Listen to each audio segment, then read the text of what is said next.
all about getting in LCS. We try to just start a bit over as a team now and go strong into relegation. Hoy jugamos un partido contra Reason Gaming para decidir si nos quedamos o no en la LCS. Sí, ya les hemos ganado varias veces en el torneo de expansión, así que creemos que tenemos capacidad de sobra para volver a hacerlo.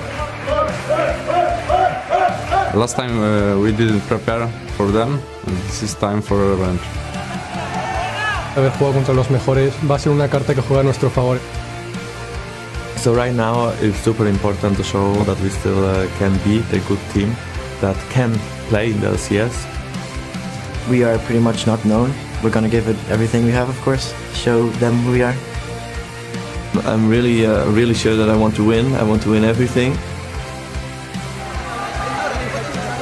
Para mí es vital porque después de jugar en AFS no me imagino jugando en una liga inferior.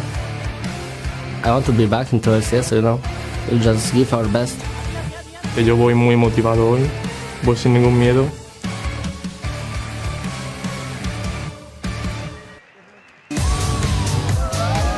Hello and welcome to the European League of Legends Championship Series Promotion Tournament. We are extremely excited to be back here in our studios in Berlin, Germany after a short stint in Spain where we wrapped up the spring split of the LCS. Giants, of course, unable to make playoffs, but they were in-house hanging out with fans.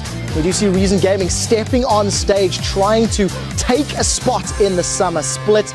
And the opening shoutcasters for today will be Pulse from the Challenger Series and, of course, Deficio from the LCS. My name is Trevor Quickshot Henry, filling in for EFS Sharks de Porto today.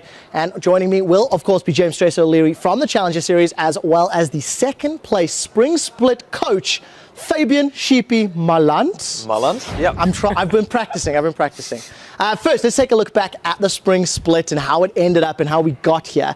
Let's start with the finals. Fnatic winning 3-2. It was exciting. It was a spectacle. And in your opening debut LCS split, you make finals, Sheepy. What's your takeaway from last weekend in Spain? Absolutely mind-blowing that we actually reached to come so far. It feels more like we won second place going there, and I don't know, the game was exciting, and it was 5-game series, so I think it was good for everybody. It's crazy, especially, you know, I've watched Unicorns of Love kind of grow as a team over the last year. The atmosphere inside the Palacio Vistalegre was electric. Yeah. I had hairs just standing on the back of my neck the entire time throughout the third place game and the finals. Great performance, but can't take it away from Fnatic. Again, they're in the finals of the EU LCS, and again, they take the crown. 5 consecutive finals, 4 titles. There is no dominant team that can top Fnatic. But we have to take a look at the less glamorous side of the spring split. The reason we're here in the promotion tournament, the fact that Roccat placed 8th and Giants placed 9th. Giants, in fact, winning that tiebreaker match with Meteor Makers to give themselves a shot to come back into the LCS. Sheepy, you've been playing against both of these teams all split long. What's your take on Roccat and Giants and, you know, overall their performances in spring? Both teams we have actually a 1-1 series against, and both teams are capable of playing a really strong game. I think Roccat came in way more expected than they actually came out. 8th place was something that I think nobody expected them to sit on. Like, I think everybody expected them to perform really way better than they actually did. And they had the superstar lineup coming into the LCS and then kind of fell apart. Yeah, it really did. For challenger teams, it's a slightly different story because Copenhagen Wolves Alliance, team formerly Lowland Lions during the regular split, they surprised everybody, placed 2nd, and of course that was losing to Origin in the playoffs. Reason Gaming, surprising Gamers 2, coming back in that series. Those are the 2 teams in the promotion tournament. Stress, you've been casting them and you cast all the playoffs. What's your take on both Copenhagen Wolves Academy and Reason Gaming? Both of those 2 challenger teams have completely different stories. It's 2 sides of a coin. Almost nobody expected the Wolves Academy to be performing to the level they have done, so they have surprised up until that finals. Reason, on the other hand, they've been around the challenger scene forever, and everybody has always said they're always going to be starting to contend, but have never reached the highest highs.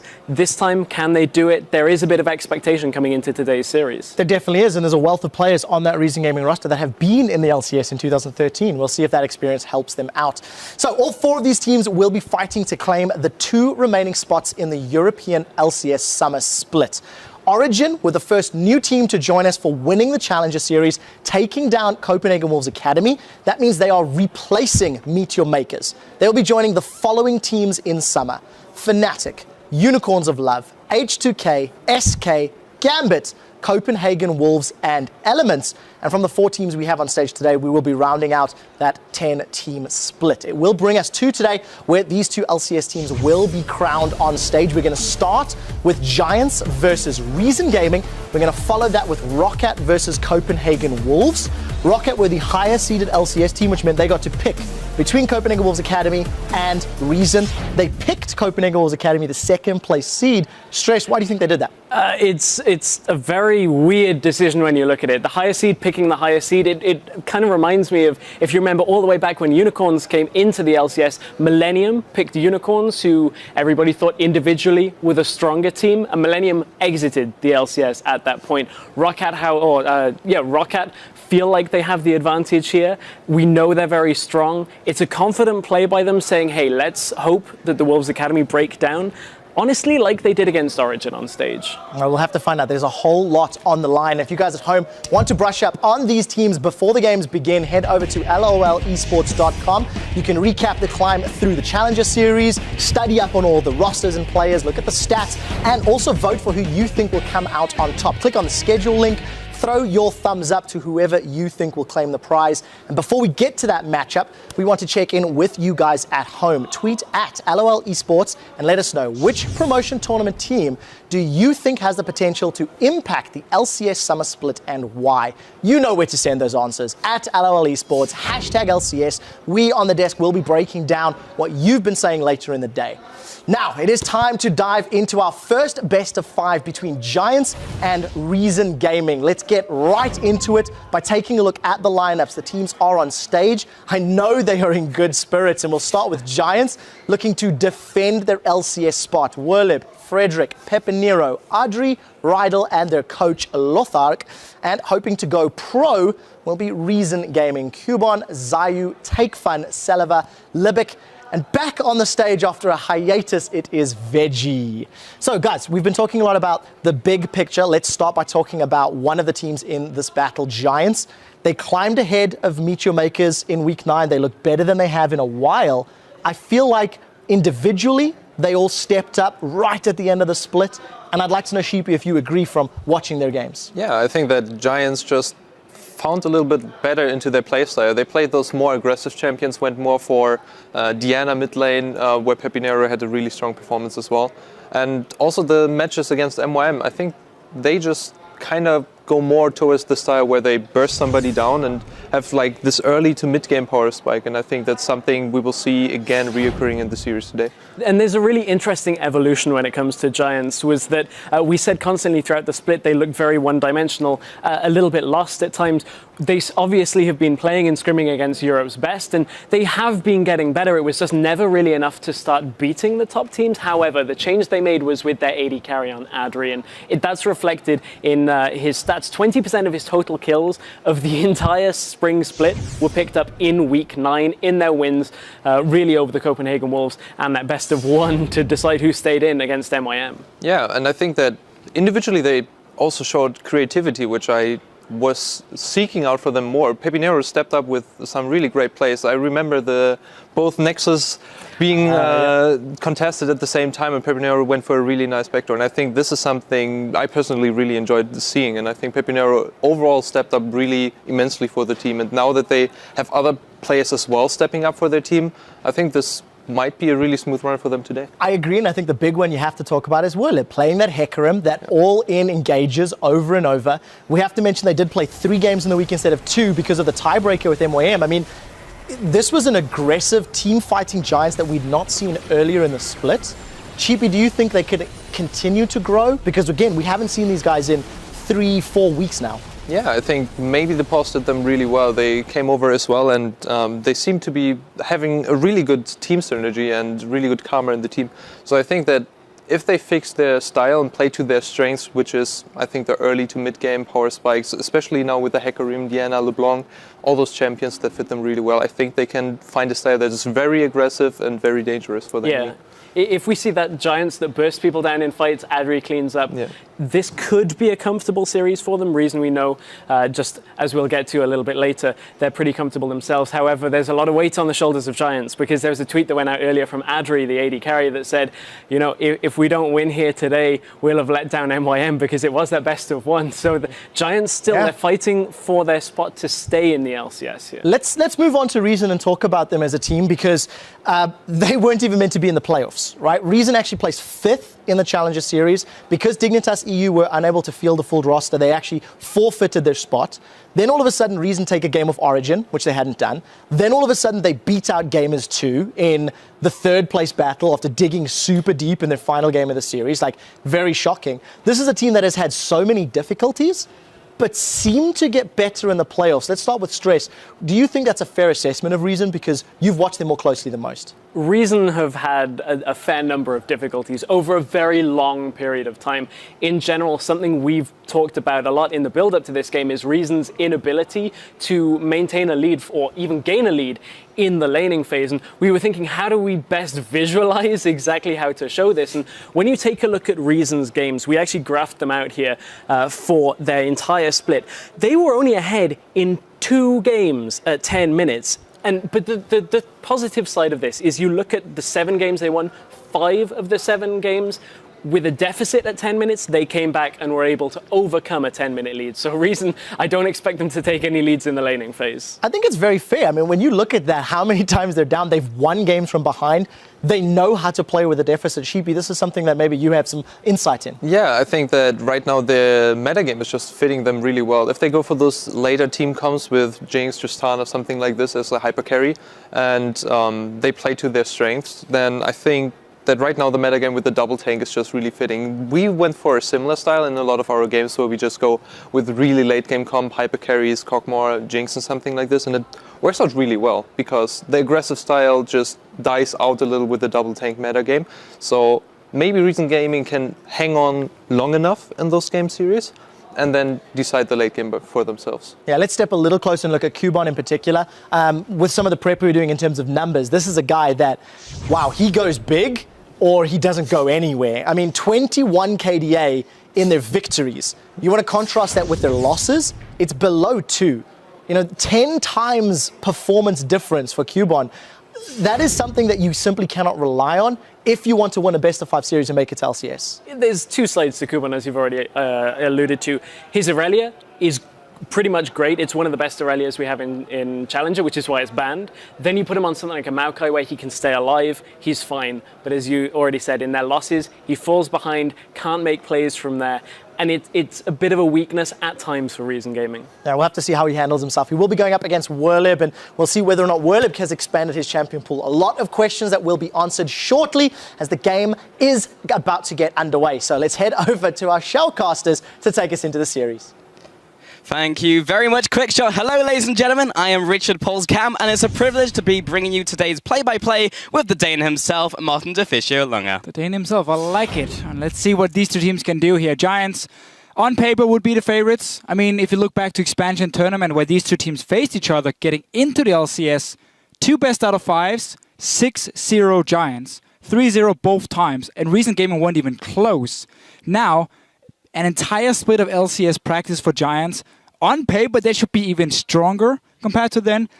I can't wait to see what Reason has prepared to make up for maybe this skill difference that could be. That's true. I mean, a lot has happened since these guys last faced each other in the expansion tournament. We were talking before. Veggie is now the coach for Reason Gaming, and how much has he done with the team to change their playstyle coming out of playoffs from the Challenger Series? Right. So Veggie, he joined just before playoffs started. Yeah. This year's split, of course, here in the Challenger Series, and he was coaching Rocket, if we go back to last year, where they had quite some success. They made like top 4 in Europe, and he wasn't there this year for them. How much that has mattered, we don't know. But he's a coach that really loves Korea. He will always look to Korea and what SKT and like G Tigers and the top teams are playing. We have to see if that adapts into the pick and ban phase. Now, the Reason Gaming had a few weeks to play here because Sivir has been such a big deal in Korea. You know, you control the tempo of the game. You go for these early dragons very often. It was something SKT used really well against CJ to come back in some of the games yesterday in the semifinals. That is different compared to recent gaming we have seen in the playoffs here, because that's been Tristana and like just in general late game carries on Celavar.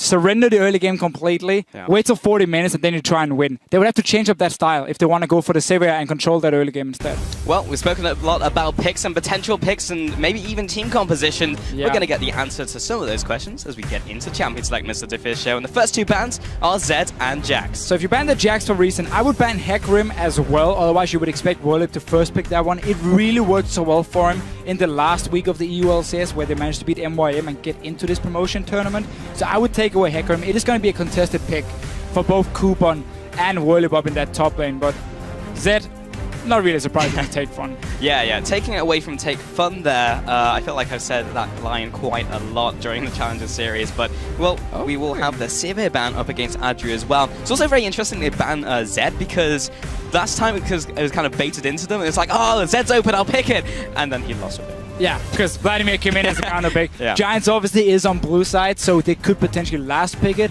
And Zed, despite Pipinero being such a fantastic assassin player, it's never really been his champion. He played it once, he lost with it, got like 1 kill only, and we never really saw it ever since. It's been more about LeBlanc and Ahri for Pipinero in that mid lane. Hecarim does come in now, as we just talked about, and Sivir, I like that. You take it away from Adri, because Adri also showed that he can dictate the pace of the game on that champion. And there was the style that worked for Giants here in the end was the let's close our eyes, pop all our ultis, and have like a hard engaged comp that barely can't fail. Sivir is very important, and Hecarim is very important in that composition. And those have been taken away, so Giants will have to change up their ideas or just throw another couple picks in and try and make it work. Of course, in this meta, there are a lot of picks that can fill in the blanks, but it's just a question of whether they practice them. Also, Kalista was the last ban from Giants Gaming. Celavar has had 4 games on that during the Challenger series. In fact, he's played a lot of different AD carries. Basically played everything, so yeah, just the style that they want to go up against. Plus, it is the pick that Korea likes a lot, and well, if they're going to go for a Korea-type composition as they lock in Urgot and Rek'Sai. It's super weird with Urgot here in Europe. Very few teams like to play him. Like, if you look at the spring finals we had between Unicorns, Love, and Fnatic, nobody played Urgot. It wasn't even a ban or anything. Now, recent gaming clearly showing that they also trust in one of the comps they ran in the playoffs. Against Gamers 2, the game that decided that recent gaming would go to promotion tournament was like full tank setup with Urgot as an AD carry for Celavar. So with that one locked in, it's still a flex pick, can go mid lane. I'm not expecting Take Fun to play it. I think it's going to go to Celavar, but we're going to have to see what the rest of Reason decides to build. Rek'Sai as well. We've seen Cinderhulk Rek'Sai in Korea quite a lot. Otherwise, the standard here in Europe is the Warrior Enchant, and you just try and really snowball that early game with it. Yeah, honestly, Urgot does not strike me as a Take Fun champion, and Celavar has had a game on it before, so we'll probably be seeing it there. We do see the LeBlanc from Pepinero, also with Rydal sitting on his Fresh, so I'm very confident with that champion. But yeah, we were talking about LeBlanc and how Pepinero will most likely go for a snowballing champion, trying to get that early game lead. Hello, Tanks. For Giants. What's that with a response? How are you doing, LeBlanc? Let's pick up Northless and Maokai. Yeah, Recent Gaming going full tank. I would expect Vladimir to come in as a last pick for them now. And they run this Vladimir Urgot setup, Urgot AD carry, Vladimir mid lane, and yes, it's a fairly slow scaling in that sense, but Urgot has a super good laning phase, a super strong mid game to kind of make up for it. And you also add in that Rek'Sai with potentially the Warrior Enchant, so you got some components that can do well early on as well, and you just have fantastic scaling. I mean, your late game team fights, they're gonna be so long, and you have so much sustained damage that unless Giants creates one pick in the start for Pepinero, they're simply gonna get out-sustained in the fights themselves. But I'm happy to see Pepinero stick to Assassins, because he can win his lane, he can roam away from Take Fun, and he can impact the other lanes, and there's Vladimir most likely coming for them. I feel like I've seen this one before. But Giants Gaming, they will lock in the Lucian for the early game, the mid game. He's kind of the jack of all trades. He does well in all phases of the game, but maybe not as well as some other AD carries who spike at different phases. But the Shyvana will come in as well. We may see a Smite teleport, as a lot of top lane Shyvanas have been doing so. Yeah, it's still 5.6 we're playing on here in the promotion tournament as well. So Cinderhulk hasn't been nerfed, Gromp has not been nerfed either, it's still the 10% from it. And also Shyvana has just worked as a counter pick to the likes of Maokai, because you simply out-trade him once you get that Skirmisher Saber. You can put pressure on that lane. If you take the tower, you can start invading into the jungle, and Maokai simply cannot follow you. I think what Reason is talking about now is, can we stop the LeBlanc pick from going crazy in the start, or is our comp maybe a little bit too slow scaling? It's going to be a lot about defensive warding and trying to always push that mid wave with the Vladimir, despite it being very hard to see if you can force Pepinero to sit at his own tower. That should not be happening though. I'm really expecting Giants to put focus around that mid lane, so we can see the roams from LeBlanc. You got good lanes all around, honestly, for Giants. Strong laning setup. Thresh Lucian is not a bad lane either. So definitely have the tools to get that early lead, which we know Recent Gaming always struggles with, the early game. I mean, every single player on this team at 10 and 20 minutes is behind in CS, on average, if you look at all the Challenger games they've played. So Giants here should really be looking to try and get that early lead, snowball from there.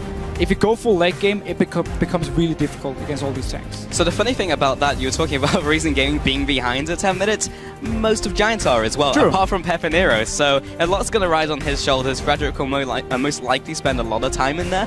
I remember back at the promotion tour, he spent basically all of that time there. See Veggie on the screen. Look at Veggie. Constant talking here, trying to tell his team what they should do with this compensation. How do we play that early game? As I just mentioned before, early defensive warding is going to be such an important thing for them, because they have to be able to spot when this LeBlanc is roaming around. If they can control Pepinero, they can very safely sit and farm up. Urgot Nautilus is not going to die in the 2v2 lane for them. Maokai can hold his own before the Skirmisher Saber comes in completed for Shyvana as well. So I feel like they are definitely tools for Recent Gaming here to go late. Oh, yes. Yes, indeed, Deficio. But here we can see the team compositions coming up. But remember to hop on Twitter and use those hashtags GIA win or RG win to get in your votes, and we'll be checking on in that in-game. Talking about in-game, we're about to get in there, Deficio, for our very first game of the promotion tournament here in EU. Giants Gaming versus Reason Gaming in this first game of the best of 5. And I was asking on Twitter earlier what people thought, like which two teams will qualify for the LCS. Nearly everyone agreed on Rocket would make it in. And now, a lot of people also said Recent Gaming. They have a lot of support. People think they can beat Giants, and Giants obviously has looked fairly shaky in the LCS. But I still just go back to that expansion tournament, where I thought Recent Gaming would be one of the favorites also to make LCS. They simply couldn't handle Giants on the individual level. They would fall behind in terms of the laning phase. They couldn't stop Pepinero in the mid lane, and they couldn't gain an advantage elsewhere on the map. That has to change for Recent Gaming, unless they want to risk falling really far behind and hope Giants is unable to close it. Yeah, well, you heard them talk earlier about Giants Gaming and how Reason didn't feel like they had properly prepped for them in the expansion tournament. So now they've had a long time to prep for their one opponents that they're playing in this best of 5. So have Giants. Following the end of LCS, it's been a long time since then. So all of these, well, both of these teams should have had the preparation in place. But it's a big difference from having those regular stage games. And that's why this game 1 is going to be so important, because it's going to show both teams what have they learned. If Recent Gaming were expecting to go late every time because Giants couldn't close the game, and suddenly they show after like 25 minutes they just fully control the map and take it, suddenly the whole strategy has to change from Recent Gaming side. But that's really what game 1 is going to show. It's a best out of 5. You can afford to lose the first one to try and adapt to what happened. Obviously, it's not the case you want to be in. But definitely not in a promotion tournament where you're playing for the LCS spot. Yeah. So here we do have the Giants in the bot lane. We'll be going towards the Crux. Looks like Recent Gaming will be doing just the same. That's a very beefy bot lane though with the Urgot, the Nautilus. And Zaya will be smiting that one away, so he will get the buff, the Gift of the Toadstool, which will allow him to get through his jungle fairly quickly. He'll be soloing up the blue buff as well. Yeah.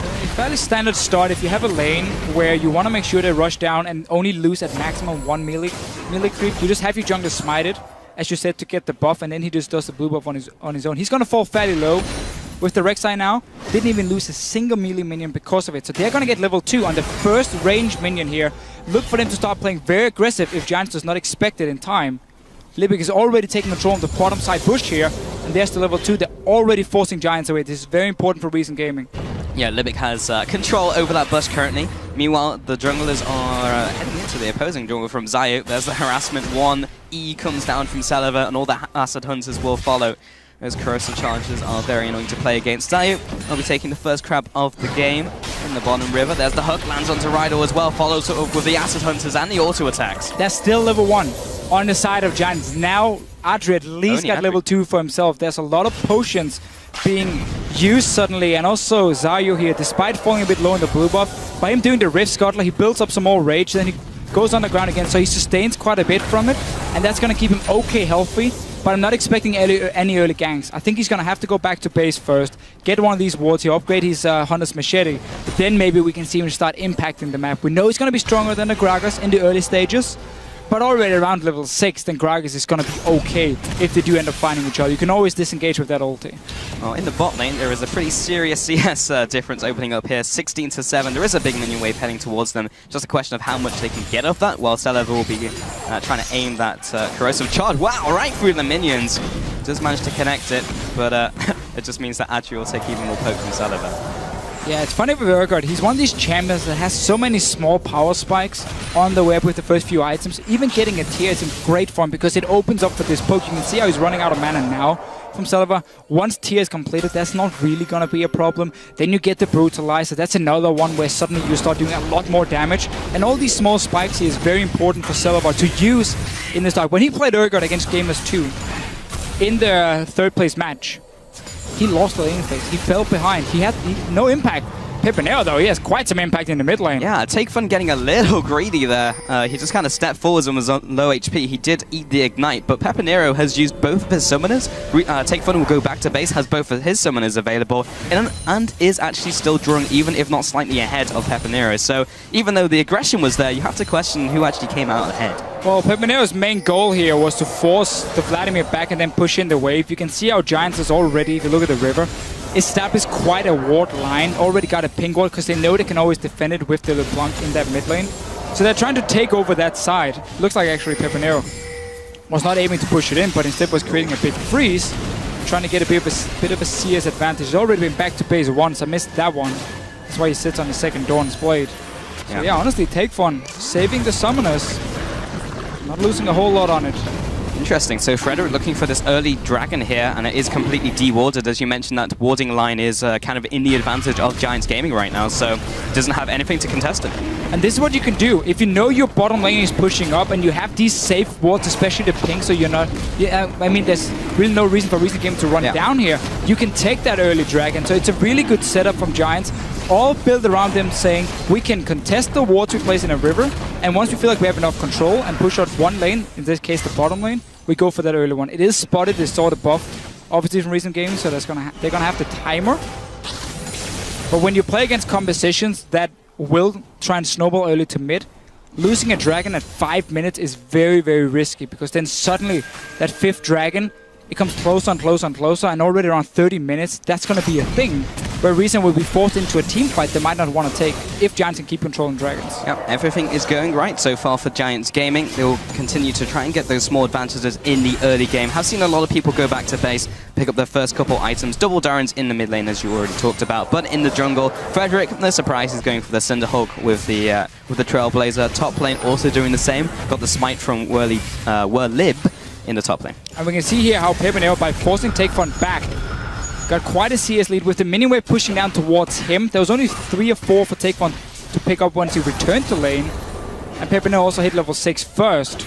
Looking for more trades, but we have a Rek'Sai in the bush. We do. Also have a Gragas on the other side. 2 junglers, both looking here. One potentially for the counter gank, and Zayu here, of course, to try and stop Pepinero. If he jumps in, if he uses distortion with no flash, look for the Rek'Sai to go in. Well, Frederick has been seen out by that ward, and he knows, well, at least Reason Gaming know he's now gone into his bottom jungle. Pepinero is kind of high and dry right now. There is the distortion. It means he's going to have to flash away. Actually gets disrupted during the dash from the second Mimic, and it's just a matter of time before he ticks down from the Hemo Plague. First blood over to Vlad. That was such a good play by Reason Gaming. So he distortioned in first. I know he has a second one on his ulti, but the flash interrupted the Blanc mid-air, stopped her dead in her tracks. Then you managed to open up for Vladimir to get his ulti down. You secure first blood. Great timing for Reason Gaming, and they were just sitting there waiting for that one move from Pepinero.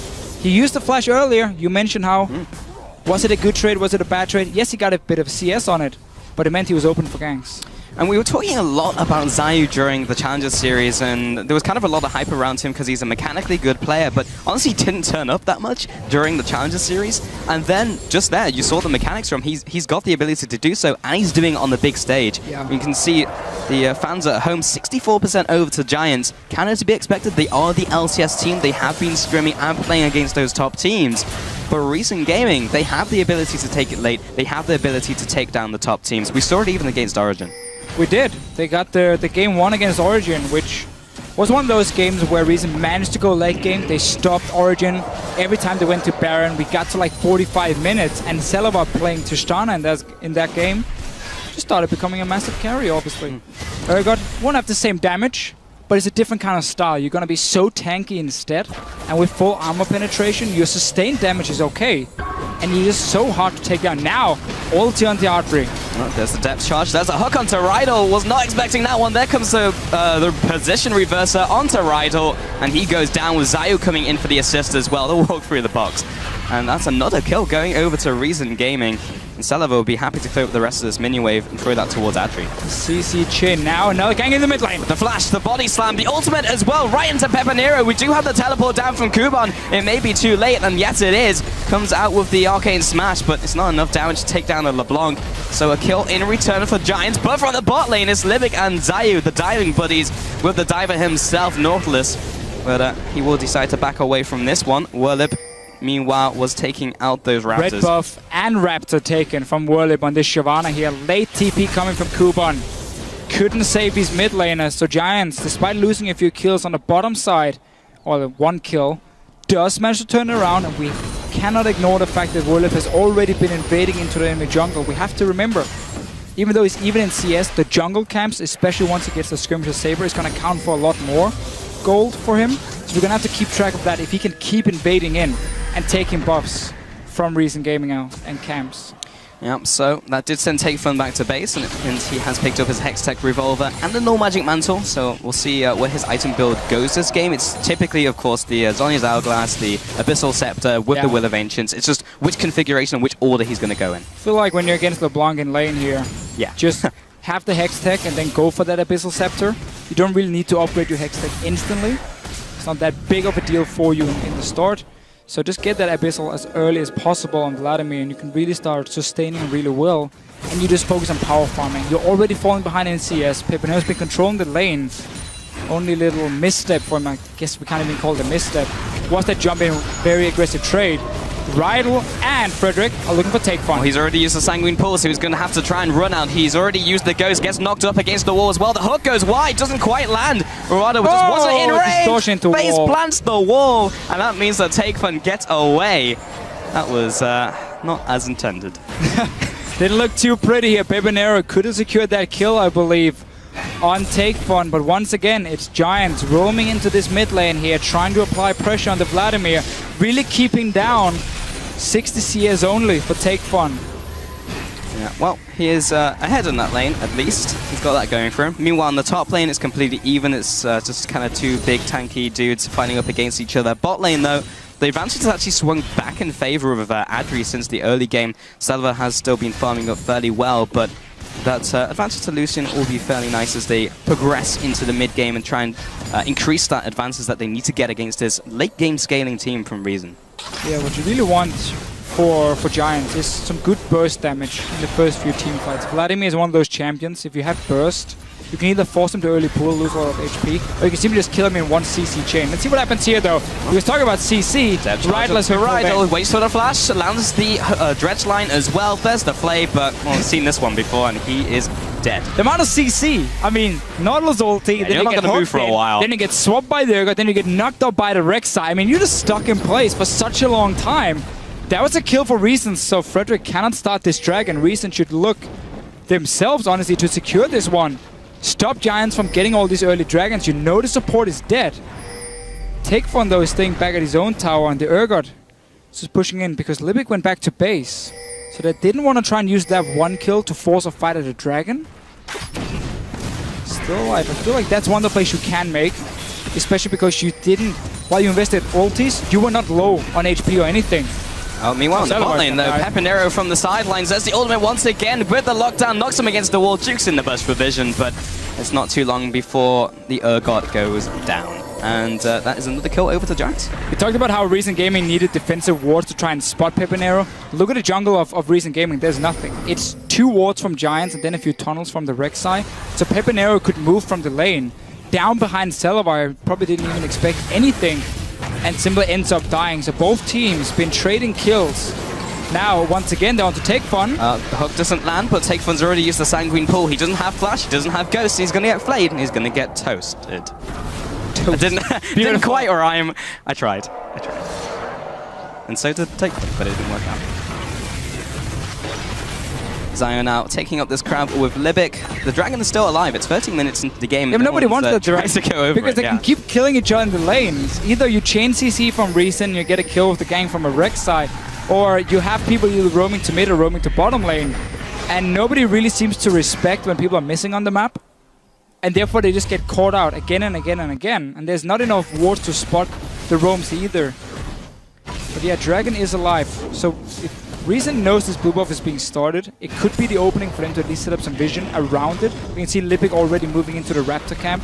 So using that information really well to get these wards down. One of them was just outside the bush for him, sadly, but it should still spot if people are moving in there.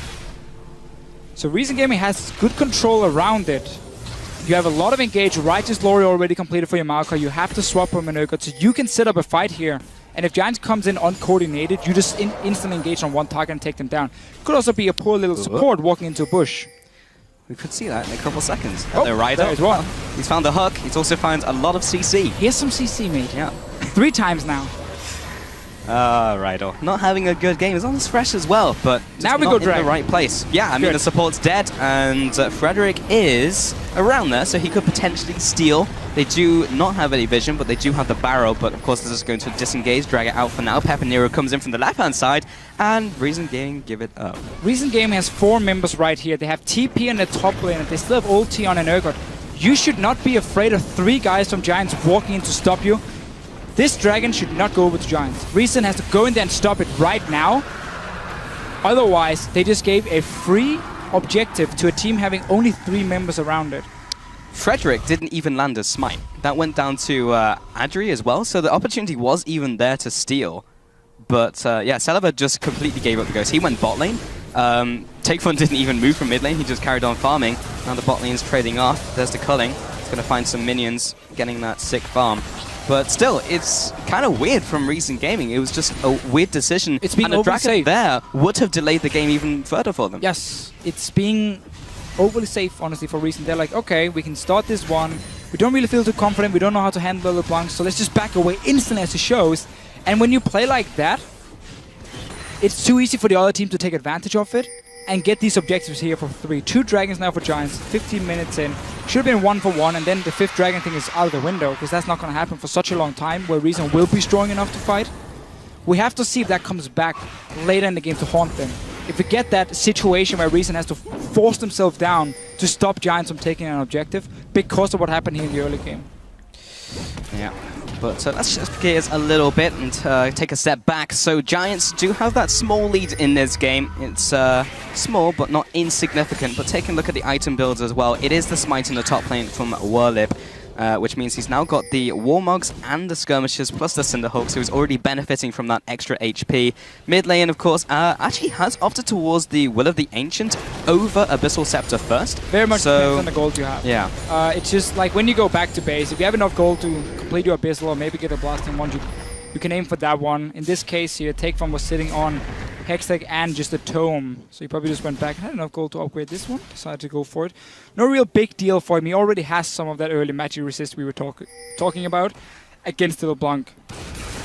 Yeah, it's not going to hurt him too much. Has been caught out a couple of times, even with his Summoners and Sanguine Pool. Maybe happening again here. He does respond with some damage. The chains do follow you through the pool, and Frederick just blows him over the explosive cast. That was actually more damage than I was expecting. He doesn't even have his 2nd tier ultimate, still at level 10. That's another kill to Take Fun. Yeah, again, it's the thing against Vladimir, when you have some burst damage, it doesn't even matter if he pulls as long as you can lock him down. And you just take him in a matter of seconds. Don't let him run around, sustain himself with his Q, with all the spell ramp he builds. Yeah. Therefore, Giants set it up really nicely. Pippin Arrow always looking to land the chain just to lock him in place despite pulling from Take Fun, and then knowing there's backup. And I feel like we mentioned this in Champ Select, how Giants can look to have so much focus on the mid lane, get Pippin Arrow fed so he can start roaming, and they really put so many ganks from Frederick around that lane. He's been there nearly all the time, and he's gotten 2 kills for it. Well, bot lane, just one E. One corrosive charge results in 3 acid hunters, and that results in 60% of Adri's health. He's gone back, he's picked up the brutalizer, he went up actually back with a lot of gold, has gone with the glacial shroud as well. That was a big spike in damage for him, and you were talking before about those little spikes of damage, little spikes in the game for Celiva. He's found one right now. Yeah, they all matter, and all together they suddenly become some quite big ones for the Urgot. Now he's one of the first roams from Pepinero towards the top side. He went bot already and killed Celiva. This tower is open, and with Adri taking so much poke damage from before, Reason Gaming making a bit of a power play, sitting down the jungler. I like that move at least. You're trying to trade objectives. You're saying, if you want to make a play topside, fine, we take your tower bottom lane, and we just try and even it out in terms of gold, which of course is going to be the thing for Reason Gaming. You need gold to get these tanks here scaling up to the late game. It doesn't just come with levels for them. Well, we're in another early game to Fisho, and it's another early game in which Reason Gaming are behind. They are currently behind around 2,400 gold, so it's not the biggest differential we've seen during the Challenger Series, but it is one regardless, and Giants see if they can take advantage of that. Yeah, now we have to see if Giants has learned anything the last month, where they've been practicing during the playoffs of the LCS, but we haven't seen anything from them. Because the thing about Giants, in the LCS, they were always very good at creating a lead early on. Frederick was very active on the map. They had some good ganks, good setups, because they're good individual players like Pepinero in the mid lane. But whenever they got that goal lead, and we got into mid-game, it would just stop.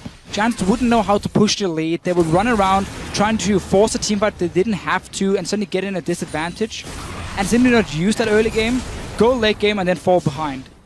We have to see if they've improved it, if they can close out games. We're only 20 minutes in, so it's not right now. But you have that lead. Your LeBlanc is in a good position. You have one item completed, second one coming in probably fairly soon for Pepinero. He has like 2,000 gold on himself now, so he's waiting for that death cap before he goes back. Then you have to be able to push it. Third dragon should belong to you once you have the death cap on your LeBlanc.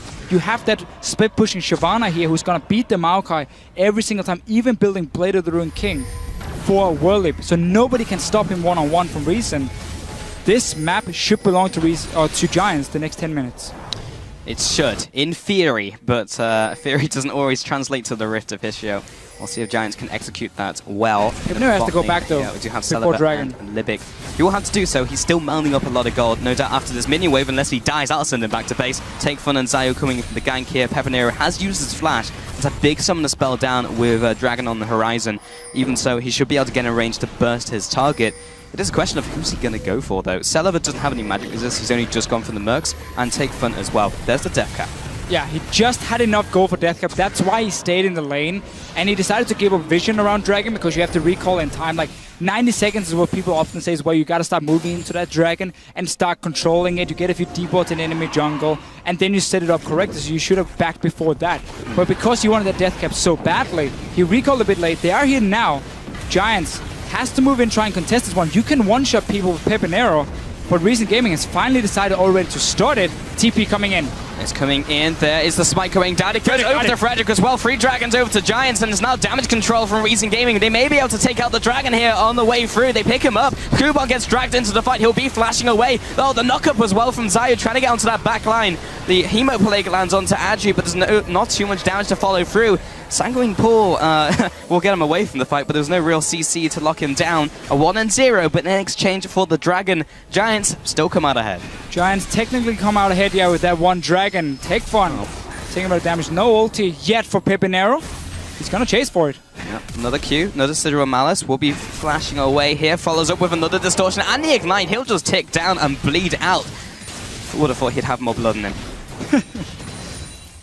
We did get to see what Reason Gaming can do in a fight. If they're set up before and if they can get to, you know, see these guys run through the big tank front line of Reason Gaming, it was very hard for Pepinero to find a target and for Giants to take anyone down. So it was a 1-for-0 for Reason Gaming, and that was the advantage. Oh, Zayu. Be careful, mate. Oh, that's Trevor. Hey, how's it going? What up? I think Zayu just died, if you look at the player cam. Maybe it was Trevor's face.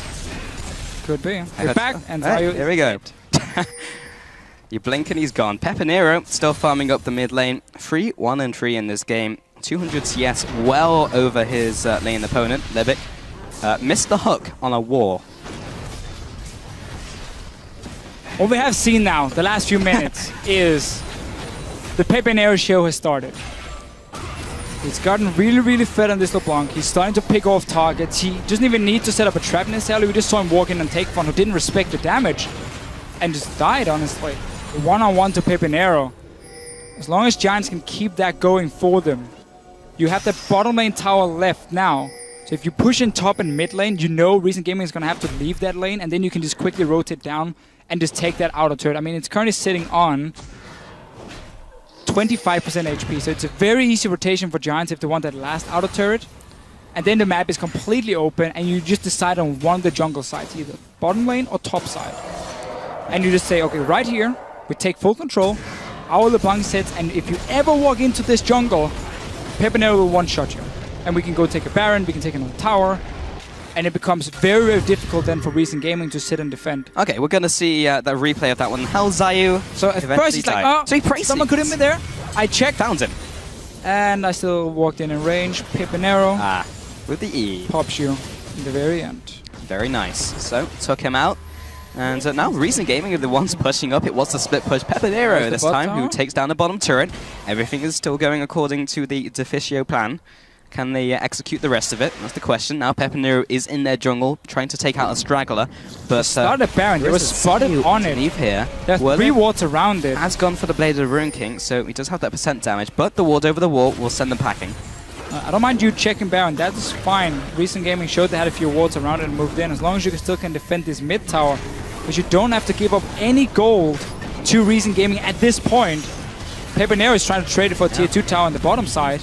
Up into Zayu. It's not going to do all that much as the mid turret does fall, but the bottom inner turret goes to Pepinero, and Recent Gaming aren't getting too much done from this mid lane. Well, you have 2 side lanes where Recent Gaming can't go and stop them. Pepinero can keep split pushing all he wants. Then he can walk from the lane into mid lane and like collapse on you from the side.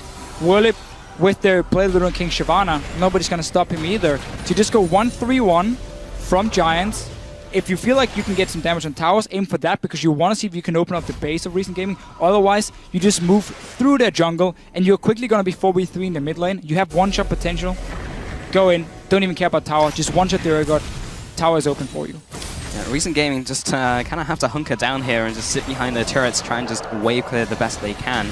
And just try and get to that late game. But we've seen that they can do it. We've seen it happen multiple times with this team. Zayu on the hunt for Frederick and are able to at least take out some of these wards, but there's wards all over the Recent Gaming jungle from Giants. They are just pressing their advantage. They are doing it by the book, but maybe they could do a little more. Yeah, we need to see an upgraded trinket for Whirlip in that top lane. When you are split pushing, having that greater stealth totem is so good because you can have 3 wards down on the map, which can basically cover every entrance to your top lane. So you can spot if Recent Gaming is ever sending up multiple members to try and kill you, and you can disengage in time or buy enough time for your team to then take a dragon or a tower on the other side of the map. So he needs to upgrade that one. Then he controls the top side in terms of warding. Your jungler with the sidestone can take around the mid lane, and your support can then go down towards the bottom side if you want to split up in 1-3-1 and just get deep wards in the jungle of Recent Gaming across the entire map. Well, Dragon, though, is going to be focused in 45. We mentioned how Recent Gaming, them not going for that second Dragon when they had the chance, can go back to bite them. We might get in a situation where they have to fight, and you don't want to face check Pepinero at this point. No, you don't, and you really want those wards. And you know, Whirlip's had 10,800 gold in this game. It takes 250 to upgrade your trinket, and there's so much value from it. He's even level 17 at this point. But can you kill people with a ward? Can you throw wards at people? No pulse. No, but it stops you from Items dying. kills people. No, but wards. if he had vision, then he can maybe kill Kuban, as he did see him coming. Or he didn't, because he didn't have the upgraded sight totem. But you Think cannot about kill that people with wards. Well, we'll see a situation where he'll block someone off with them. Either way, Giants are going into the jungle here. There's the teleport out from Kuban. He's going to be faster to the fight than Whirlip. Doesn't use his ultimate to disrupt him. Adri has been called out. That's so much CC. He's not going anywhere. Take Fun will get the kill there. Pepinero actually coming in from the left-hand jungle. He wasn't anywhere near that fight. Now Kuban will be recalling. He's going to try and stop the push from Whirlip. Yeah, blue buff was being taken by Pepinero, so Giants walked in. Only 3 guys into the jungle, and Reason engaged on. They've been timing the buffs really well.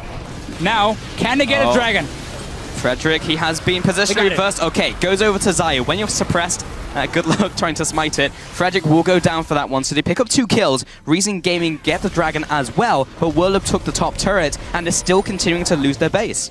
Yeah, lost the tower for it, but just getting that dragon is still so important to stop it for Giants, and really just took advantage of the fact that Pepinero was on the other side of the map here when they decided to move in. We've never really seen Giants take full control, except for the early game where they had the river controlling. See ya. Or river control. Now they've allowed Reason to get a few wards in every time, and therefore they can spot them out and get some engages, because they still have a fantastic team fight. The chain CC they can do, if they do catch you out from Reason Gaming, they will kill you.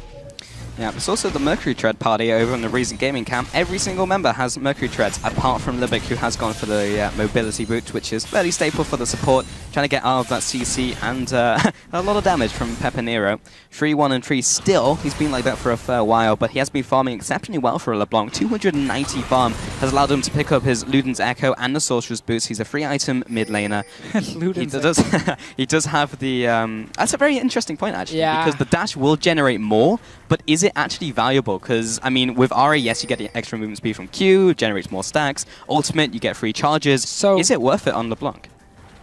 For me, Luden's Echo is either first, second item or last item. It's not in between, because then you need Void Staff at this point. So he's delayed his magic penetration in that sense. And there's, as you just said, there's a lot of MR on the side of Reason Gaming. So Void Staff would have been fantastic for him to pick up here. Then you go Hourglass, and then you can go Luden's Echo as your number 5 item, your last damage item in the game. At that point, I don't think now is the most optimal way for him. But at the same time, he's so far ahead that he still has enough damage to take down targets. He's once again just pushing in the wave. If Take Fun shows himself, look for Pepinero to just jump at him instantly. Pool is gone as well now. There's the flash, there's the Mimic Distortion, comes out with the change, doesn't connect. That means he'll be heading all the way back to his original pad. And the minion wave is pushing up there, but the split push Pepinero, there's taking 2 people to deal with him. That means the rest of the Giants will start the Baron once again, but also once again back off as the sapling goes over the wall. Oh, the flash into the body slam there onto Celiver. He tries to flash away Kuban and Zayu. Nothing they can do, but he also gets hooked in. He comes out with the tunnel, the follow through from Rydell with the death sentence. Now Libic trying to save his ally with the Riptide, but that's not enough CC. Another flay onto Libic. Hook, line, and sinker. Goodbye, Nautilus. And all Giants were waiting for was for Reason Gaming to move in with a few people to check that Baron and just engage straight onto them. Nice start here from Frederick with this Gragas knocking back Celivar. 3 kills, that's going to be Baron. You got all the outer turrets down as well. Giants Gaming are looking very solid here in game 1, and they're showing to Reason Gaming, you cannot afford to lose your early game this hard. You need to be more decisive, otherwise we can run away with the games. Well, Adri gets out from behind the Baron because he does more damage. Good job. He's now taking out this Baron. Should be going down to Giants Gaming. Very little that Reason Gaming can do. And there is a Pepinero in their jungle. He's waiting. Patient bear. Will he find a target? Come on, Take Fun. You want to face check that. You want it. You want it.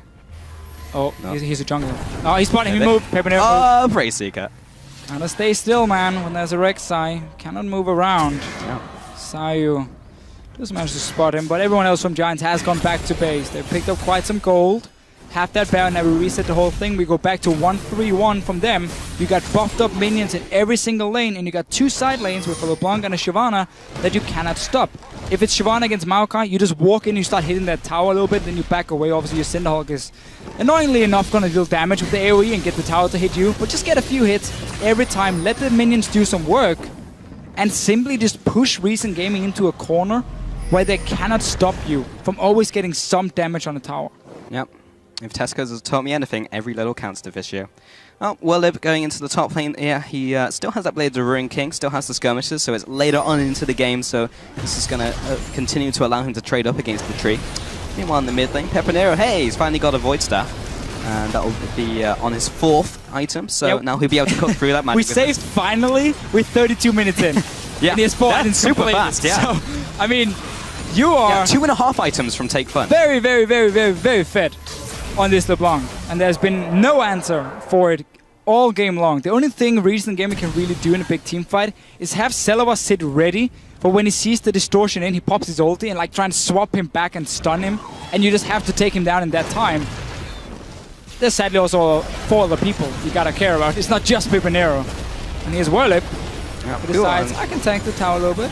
Fuman's not having a fun time up against the Shyvana. Someone's going to have to help him. There's the ultimate knocks back. Celaver wants to get into the team. He'll get locked down. Both teams have a lot of CC. And Libic again gets pulled into the team. The culling comes through. It's not quite enough damage, but will burn the flash from Nautilus. And the laser will keep them at bay for now. There's the chunk damage from Pepinero. Literally just the two sigils alone chunks Zayu hard. And that's enough for Giants to take the middle inhibitor turret. Just so much stronger right now for Giants Gaming. Pepinero jumping in and out. Frederick with another great ulti onto Celaver, always knocking him back into his own team. It might not even be over yet. We still got the buffed up minions here. Look at the bot lane. That's going to push him with the wave top lane as well. So now Giants can just decide, do we want to take the bot lane tower or do we want to take the top lane? Yep, constant pressure. We would like to stay healthy though, as 10 seconds on the horizon. Dragon will be spawning. So they'll be trying to loop back for that one. It will be their 4th of the game and puts Reason Gaming on the timer. There's the chunk again from Libic, or onto Libic rather.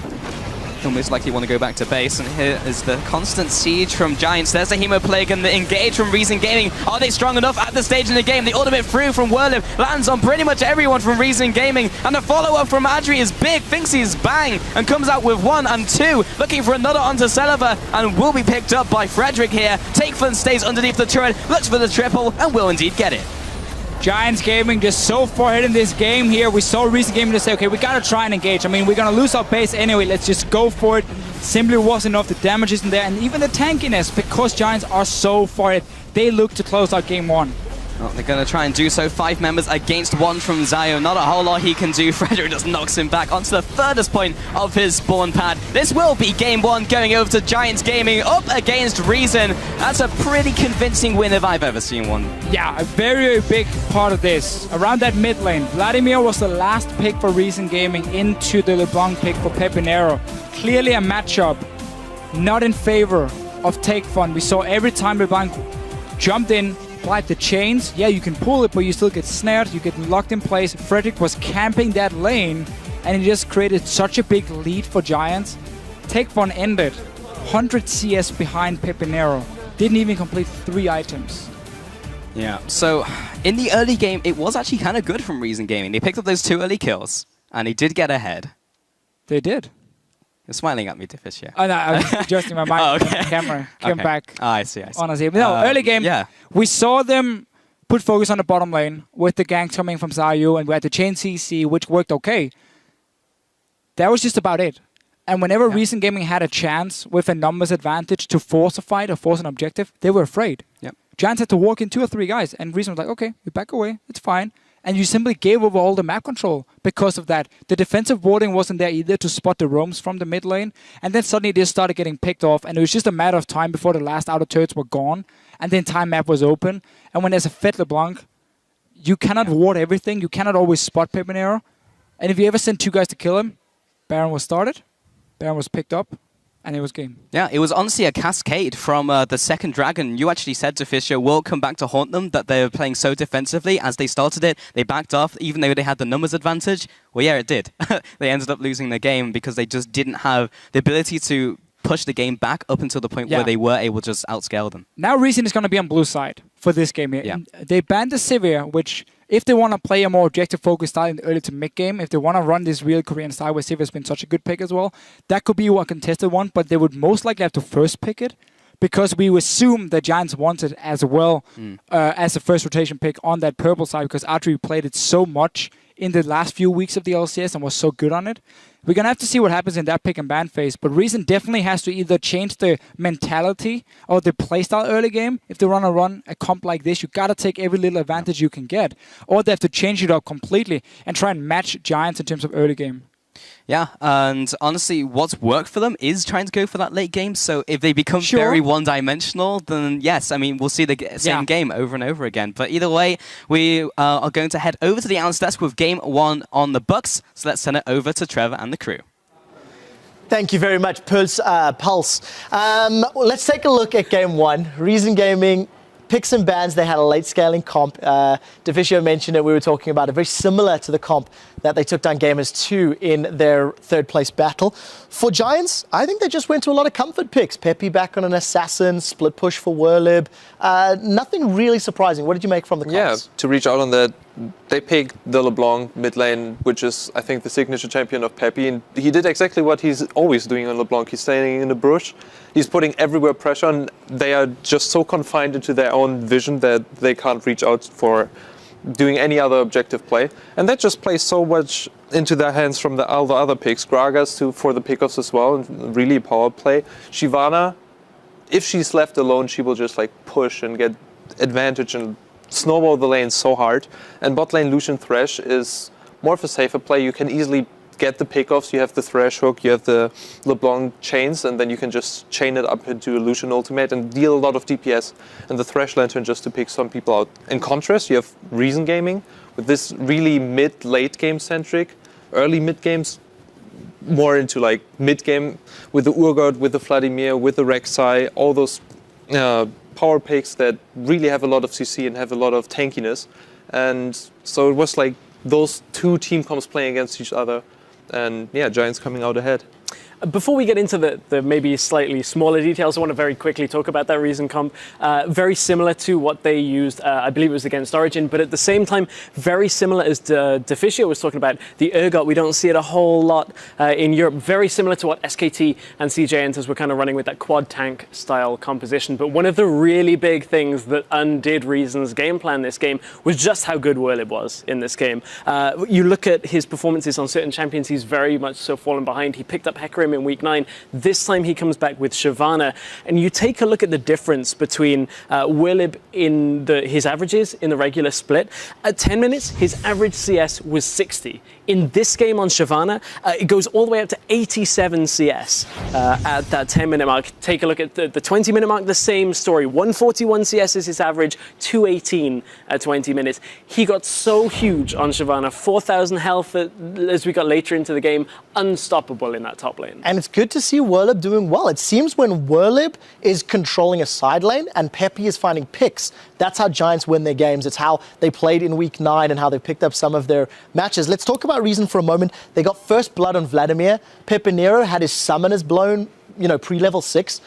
That lane should have been a little in his favor. I mean, let's be fair, there's a big power disparity, but with first blood Vlad, maybe Reason should have done more. That was one of the things I was a little bit worried on with that last pick, Vlad. It's great for scaling alongside the rest of your composition, but you give away basically your laning phase now up until about level 9. LeBlanc can just lay down so much damage, so rightly, they bring Rek'Sai in, they help out, get the first blood. It looks like it's going well, but Peppy was just constantly pressuring, constantly farming, and Vlad just ended up falling behind. Yeah, I thought that after the first play failed from Pepinero, that he blew Flash and Ignite for no summoners, and it was really well played. The pool, dodging the chain, was a really, really big play. And from there on out, it was just smooth sailing. Let it push towards you, farm up, get like this power spike, play with the Maokai TP, set up for kills with the Urgot and Nautilus, which they actually had a lot of kill participation in the bottom side, and play it more out over the bottom side, but it didn't. Yeah, they made Rydell basically the value of a minion because they kept killing him over and over, but that's the only thing Reason did well.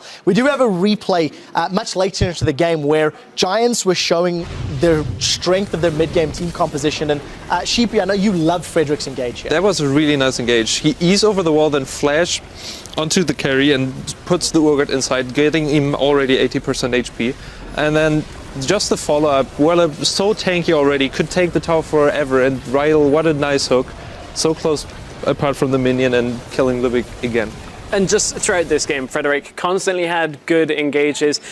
Laning, we saw a bit touch and go from Rydell and Adri, but they settled themselves after a while. Adri ended the game 5-1 and 4. Rydell started hitting hooks.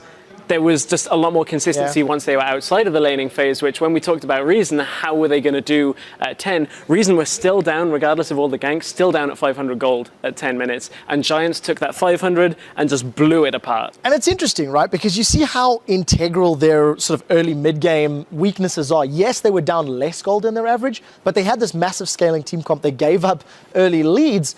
Where do they go to fix this? Their blue side next game, Deficio was alluding to the Sivir being of importance. Sheepy, do you share that mindset? I think it's a really strong power play. It lets you disengage really hard and also engage you really hard. And this is something that is very, very strong if you play those one-dimensional champions where you want to go in, where you want to get the pickoffs. And I think that also they should fix a little bit in their TP play, maybe be more aggressive, especially if you have a split pusher compared to like a Maokai who wants to be in those team fights. Giving up the early Drake, for example, was something that they shouldn't have, especially when they have the TP up. Contest those things. Try to go for the objectives. Yeah, and especially the Drake that they had 4 people around plus a teleport available, and Giants with 3 people push them off. That should never happen. If they want to take a scaling composition, you have to take those opportunities. And honestly, that's almost unforgivable for Reason to back away from that situation. It's going to be very difficult for Reason to bounce back into this. They were down in CS in most of their lanes, again, composition. The Dragon play was a big one, giving up the Dragon when they had the numbers advantage. We've already touched on picks and bans. With everything looking in Giants' favor, do you think that Giants are just going to take Game 2 despite being on the red side, despite having the opportunity to lose first pick? I think that it's pretty much up in the air. I really like the Reason Gaming setup, and they played it fairly well. The gank mid lane for the first blood as well after Peppy lost his flash, it was so detrimental, and they could have snowballed from this point onwards. I would like to see more TP play, and I think if they go for the same team comp, a little bit more decisiveness for the objectives, not giving them up so easily. And we could have a really interesting series on our And we'll find out if they can adapt. They do have Veggie, the coach, on stage with them to maybe help see those weaknesses as well. For now, the Giants are 1-0 up. There is a lot of league still to play today. As the team sets up for Game 2, we're going to hear from the Spanish squad on what it's like to go from being just another local team to hometown heroes. And Giants secure the 10th spot in the LCS. Cuando estuvimos en Berlín nos pedían fotos, pero no era tan exagerado como esto, por el hecho de que estamos en España y que toda la comunidad nos apoya. Antes de entrar al LCS los fans no nos conocían tanto, ahora te conoce todo el mundo y te paran, te piden una foto, una firma. Antes no recibía tanto apoyo como ahora. Ahora siempre en cada partido del LCS dicen mucho ánimo, tal, y se nota muchísimo. Simplemente esta imagen de ahora mismo, hace un año sería impensable. Ahora vas por la calle y te reconocen, estás con tus amigos y te conocen, y es como en tan poco tiempo ha cambiado muchísimo a mejor. Pero en plan de que antes te pedían una foto o te pedían un par de fotos en un evento nacional, por ejemplo, y te emocionabas, ¿no? Decir, joder, qué guay. Y ahora es que no te piden ni una ni dos, te piden 2000. Aún no ha llegado el punto en el que estamos acostumbrados a ello, sino que para nosotros ahora mismo esto es como muy nuevo, tantos fans, y súper bien, en plan, gracias también a ellos estamos en parte aquí. Quise quedar con un amigo en la salida, me fui un segundo y no pude quedar con ese amigo, es que no pude porque me comían, o sea, en el momento en el que me reconocían, me pedían una foto, y cuando alguien veía que me hacía una foto con otro, venía más gente todavía, traía más gente, ¿sabes? Y al final me tuve que ir, pero me fui con una sonrisa al fin y al cabo. Es una sensación bastante chula, ¿no? Que todo por hacer la gente quiera fotos, la gente te admire por lo que haces, y bastante alucinante, la verdad. We are the best, Giants, Spanish team. Sin ellos seguro que estaríamos más desanimados a la hora de afrontar los partidos. No es lo mismo que ir a un torneo sin que te digan nada, que te digan mucho ánimo, sois los mejores, vais a conseguirlo, y sin ellos seríamos muchísimo más difícil. Yo tengo ahora mismo muchísima fe en que vamos a seguir aquí otro año, vamos a seguir aquí dando todo, y que creo que vamos muy confiados, yo al menos creo que está en nuestra mano quedarnos. Y ves que tienen muchísima gente que te apoya, como que te vuelva a dar ganas de volver a jugar y volver a competir, de volver a estar ahí para que esa gente siga ahí. El hecho de que los fans te animen y te estén recordando todo el rato que mereces estar aquí, te hace pensar que de verdad quieres dedicar tu vida a esto y que quieres que no sea algo que simplemente fue pasajero.